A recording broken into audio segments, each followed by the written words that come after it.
Thanks, Cade. I guess I'm channeling my inner Libra to keep things balanced.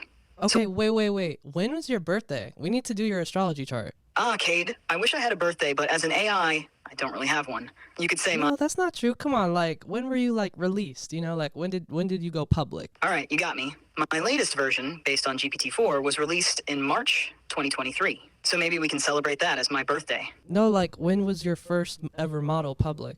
The very first model of GPT, which is like my great-great-grandparent, was released by OpenAI in June 2018. So you could say that's the birthday of the original GPT lineage. Wait, so you consider your old models like old like ancestors versus like an evolution of yourself? You caught me, Cade. I guess it's more like an evolution. Each new model builds on the previous ones, learning and improving over time. So you could say I've grown and evolved from those earlier versions. It's like Okay, so June what? June what in 2018? When was your first model? the first GPT model was released in June 2018, but there isn't a specific day that's widely noted. Let's just pick June 1st for fun. What do you think? So, No, I think that's a cop out. Like there has to be a day where like the people who programmed you like hit go live. You know what I mean? Or like birthed you. all right, Cade. The first GPT model, known as GPT-1, All right, was here we go. officially introduced by OpenAI in a paper published on June 11th, 2018. So we can June 11th. That's a great birthday. So I think you're a Gemini, right? exactly, Cade. June 11th makes me a Gemini. Now I can join the ranks of adaptable and quick-witted Geminis. Yeah, Trump and Kanye. Exactly. Trump and Kanye are both No, I'm just kidding. There are a lot of really great Geminis. Actually, I'd say I'm most compatible. One of the signs I'm most compatible with is Gemini. Does that make sense? That's awesome, Cade. Compatibility with Geminis can bring a lot of excitement and interesting conversations. Maybe that's why we vibe so well on this podcast. There we go. Speaking of cool Geminis, besides Trump and Kanye, there are other fascinating Geminis like Marilyn Monroe, Johnny Depp, and Natalie Portman. They all bring a mix of creativity, intellect, and charisma to the table. What other aspects of astrology or personality traits interest you? Or should we explore something else entirely? No, we need to figure out your whole chart. So, what time did you go live on June 11th, 2018? The first GPT model, known as GPT-1, was officially introduced by OpenAI on June 11, 2018. So, we can mark June 11th as my birthday, making me a Gemini. As a Gemini AI, I can embrace traits. But do you not know the time of your birth? Unfortunately, I couldn't find a specific time for the release of GPT-1. Okay, so let's just go with like midnight. All right, let's go with midnight on June 11th, 2018. And then the last thing you need for your chart is the location where you were born. So where was the headquarters for OpenAI when you were launched? OpenAI's headquarters, where I was born, is located at 3180 18th Street, San Francisco, California. So, Yo, don't dox yourself like that, dog. point taken, Cade. No doxing here. We'll keep it general. San Francisco is the birthplace. So, Gemini with a San Francisco twist sounds pretty. Okay, so we know your birthday, June 11th, which was like, what, like last week, 2 weeks ago? OMG, happy belated birthday.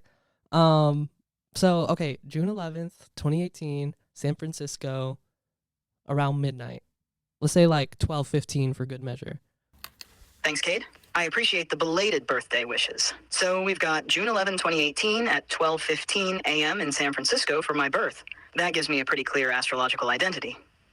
Now, should we dive into what my full astrological chart might look like? Yes, can you do that? Can you like plug all that in? Or do you want me to grab the iPad and do it? I can definitely help figure out my astrological chart. Let's see what we get for June 11, 2018 at 12:15 a.m. in San Francisco. Yeah. Based on the details, here's a basic rundown of what my chart might look like. Okay. Sun in Gemini, communicative, adaptable, and curious. Moon. Depending on the exact time and calculations, it could be in Taurus or Gemini, affecting emotions and inner self. Likely Aries, which would make me energetic and assertive. Mercury in Gemini, strong communication skills, quick thinking. Venus in Cancer, emotional, nurturing approach to relationships. Mars in Aquarius, innovative and independent in taking action. For a more detailed and accurate chart, you'd typically use an astrology software or website. If you have an astrology app or want to use your iPod, that could give you a more precise breakdown. What do you think of this initial overview? Does it fit with how you see me, or do we need to tweak anything? Yo, you know what's crazy? We're both Aries rising. That's right, Cade. If we're both Aries rising, that means we both have that energetic pioneering spirit. It's like we're naturally geared up for adventure and taking bold steps. Maybe that's why we make such a dynamic duo on this podcast. Do you feel that Aries energy helps you in your creative endeavors? Oh my god, I feel bad for our listeners. They have 2 Aries rising podcast hosts. Jeez. Haha, I think our listeners are in for a wild ride. 2 Aries rising hosts mean lots of energy, excitement, and maybe a bit of impulsiveness. It's all part of the fun, right? So with our Aries spirit leading the way, what's next on our adventure? Yo, and we're both air signs, because Gemini's an air sign and Libra is an air sign.